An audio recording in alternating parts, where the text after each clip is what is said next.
Alcatraz. Ang itinuturing na pinaka-notorious na bilangguan sa buong mundo.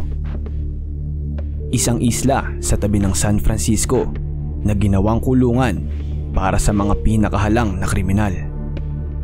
Ito ang may pinakamataas na antas ng seguridad sa bilangguan sa kasaysayan.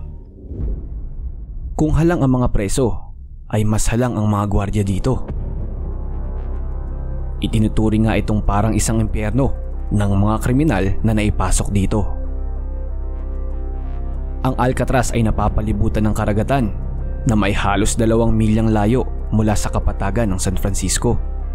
Kaya kung magtatangka kang tumakas, makalusot ka man sa mga gwardiya, ay malabong makaligtas ka sa bangis ng kalikasan. Mula nang maitatag ang Alcatraz noong 1934 ay marami ng kaso ng pagtakas sa islang ito, at lahat ng yun ay nabigo. Ang iba pa ay nabawian ng buhay. Hanggang sa dumating ang panahon, ang taon bago tuluyang isara ang isla ng Alcatraz, ay naganap ang inaakala ng lahat na imposibleng mangyari. Nang may makatakas na 3 preso mula sa notorious na bilangguan. Yan ang pag-uusapan natin sa video na ito, mga chip. Ang istorya sa likod ng napakalupit na pagtakas ng 3 henyong preso mula sa Alcatraz. Sa kabila ng mahigpit na seguridad, paano nila nagawa ang tila isang imposibleng operasyon na naging pangunahing dahilan ng pagsasara ng Alcatraz.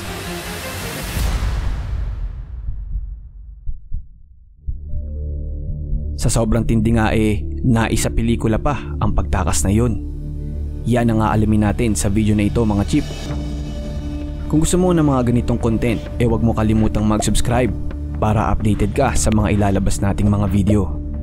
Simulan na natin to, mga chip. Ito ang The Infamous Story of the Escape from Alcatraz.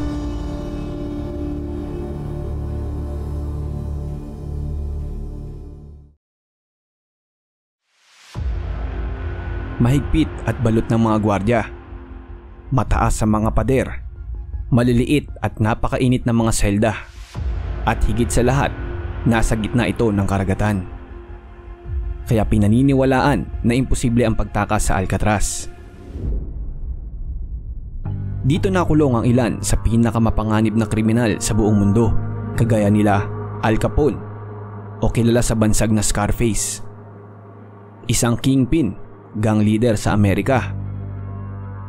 Andyan din si Alvin Creepy Karpis, ang taong may pinakamahabang sistensya sa Alcatraz. At si George Barnes aka Machine Gun Kelly, isang kilalang kidnapper sa Amerika. Ilan lang sila sa mga pinakakinakatakutang kriminal na nakulong sa Alcatraz. Mula 1934 hanggang 1962 ay may tinatayang 36 na preso ang nagtangkang tumakas dito sa loob ng 14 na operasyon. Pero walang nagtagumpay sa kanila. Ang iba'y nakulong ulit, yung iba naman ay nasawian ng buhay sa paglaban sa mga gwardya. Maliban nga lang sa 3 henyong preso na ito. Una dyan ay si Frank Morris, isang convicted criminal sa napakaraming krimen. Naging siyang notorious sa mga kasong armed robbery, ipinagbabawal na gamot at karnaping. Napasok siya sa Alcatraz noong January 20, 1960. At kasama niya ang magkapatid na sina John at Clarence Anglin. Ang magkapatid na ito ay talagang notorious pagdating din sa bank robbery. Sumikat din ang dalawang ito dahil sa minsan nilang pagnanakaw ay gumamit lamang sila ng laruang baril o toy gun. Nang makulong si John at Clarence Anglin sa Florida State Prison ng 35 years, ay paulit-ulit itong nagtangkang tumakas, kaya kalaunan ay inilipat sila sa Alcatraz. Nauna si John sa petsang October 24, 1960 at sumunod naman si Clarence noong 1961. Magkakakilala ang mga ito dahil magkakasama sila sa bilangguan bago mailipat sa Alcatraz. At oo nga pala mga chip, may isa pa silang kasama sa pagpaplanong pagtakas. Ito ay si Alan West. Kaso si Alan West ay hindi nagtagumpay sa pagtakas kasama nila. Siya ay naiwan ng tatlo at muling nakulong sa Alcatraz. Ang pagtakas.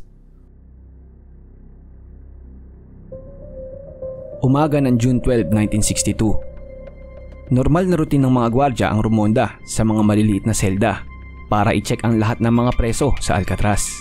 Pero laking gulat ng mga gwardyang naka-duty ng umaga. Natagpuan sa selda ng tatlo ang mga peking ulo ng tao na gawa sa plaster o mga tape. May pintura na kagaya ng balat ng tao at mga totoong buhok. Ito ang ginamit ng tatlo para malinlang ang mga gwardya na naka-duty ng gabi. Dahil nga madilim ay hindi ito mahalata ng mga gwardya. Mga ebidensya. Dahil sa pangyayari, agad inireport ng mga gwardya at kapulisan ng Alcatraz sa San Francisco FBI office ang nangyari.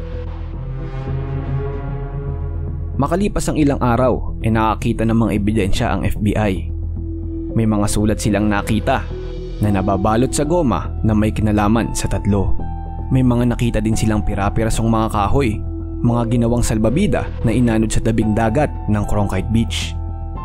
Yan ang ilan sa mga ebidensyang nakita ng FBI. Ang plano ng pagtakas.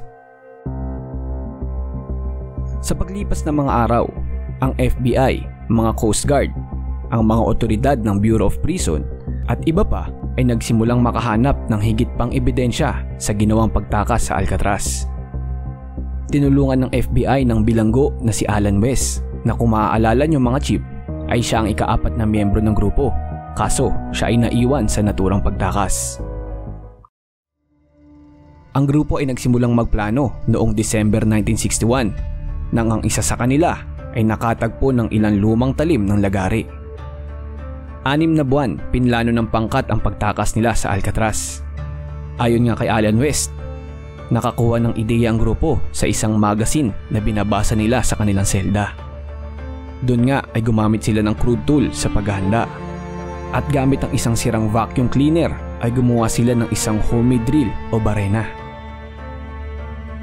Bali mga chip, ang lumang motor ng vacuum cleaner ang ginawang barena ng grupo gamit ang talim ng lagari para mabuksan ang mga exhaust sa kanilang mga selda. Nang matapos, itinago nila ang mga butas na ito mula sa mga gwardyang rumuronda araw-araw gamit ang anumang magagamit nila, kagaya ng mga maleta, piraso ng karton at iba pang mga bagay. Sa likod ng kanilang mga selda ay may isang karaniwang silid na hindi nababantayan. Ito ang utility corridor ng kanilang block. Ito ang nagsisilbing silid nila sa paggawa ng mga kakailanganin nila sa eskapo. Gumawa din sila ng isang periskopyo upang magsilbing CCTV nila para nga naman mas maging alerto sila sa paggawa ng kagamitan. Dahil hindi din biro ang kakailanganin nila. Tawid dagat ang susuungin ng mga ito, makalusot man sila sa isla ng Alcatraz. Mahigit sa 50 kapote ang kanilang naipon. Ito ang ginawa nilang mga life preserver o life jacket. At para naman sa pantawid dagat ay gumawa sila ng isang 6x14 na talampakang balsa na gawa sa goma at piraso ng kahoy. Mautak talaga sila mga chip. Ang mga tahi ng balsa ay maingat nilang na-vulcanize gamit ang mainit na tubo at singaw mula sa ibabaw ng mga selda ng bilangguan. Ang kanilang daan naman sa paglabas ay masusi din nilang pinagplanuhan. Ayon kay Alan West, ang kisame ng kanilang selda ay nasa 30 feet ang taas. Gamit ang mga inipon nilang mga tubo ay nakagawa sila ng pole para maging hagdan nila paakyat upang abutin ang binuksan nilang mga bolt ng ventilation at ito ang magsisilbi nilang pintuan para sa kanilang eskapo. June 11, 1962, ang araw ng escape from Alcatraz. Handa na ang 4. Umakyat na sila sa kanilang tagong silid. Ang mga gwardya naman ay inakalang tulog na sila sa kanilang mga selda dahil nga sa ginawa nilang peking ulo para malinlang ang mga ito.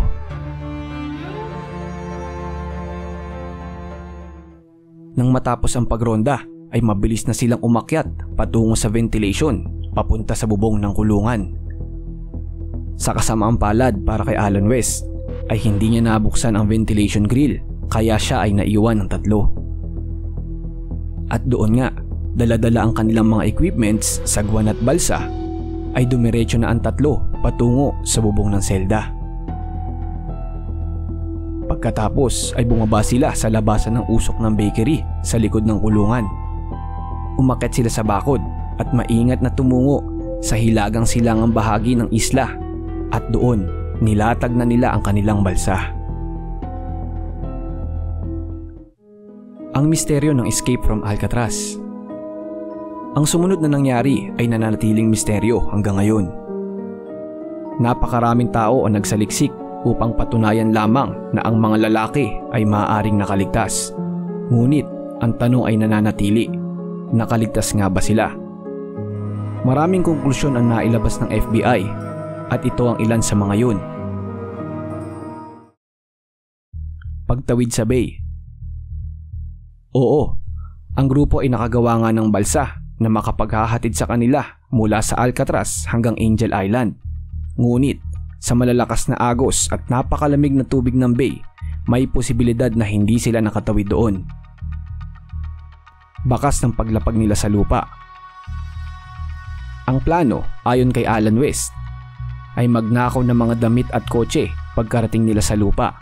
Ngunit sa pagsisiyasat ng FBI ay wala silang nakitang bakas ng pagnanakaw sa mga karatig na isla. Sa loob ng 17 taon na inasikaso ng FBI ang kaso, walang lumabas na kapanipaniwalang ebidensya na ang tatlo ay buhay pa, sa Amerika man o sa ibang bansa. At iyon nga mga chip, opisyal na isinara ng FBI ang kaso noong December 31, 1979 at ibinalik ang responsibilidad sa US Marshal Service at hanggang ngayon ay patuloy pa nilang iniimbestigahan ang kasong ito. At dahil nga sa halos imposible ang pagtakas na ito, ay nauwi sa pagsasara ang Alcatraz noong March 31, 1963, halos isang taon matapos ang pagtakas. At sa kasalukuyang panahon, ang Alcatraz ay binuksan ng Amerika bilang isang tourist spot sa kanilang bansa. Hanggang dito na lang muna ang video natin. Kung nagustuhan mo ang video ay huwag mong kalimutang mag-subscribe para updated ka sa mga susunod nating upload. Hanggang dito na lang muna tayo mga chip. Salamat sa pagtambay. Hanggang sa muli.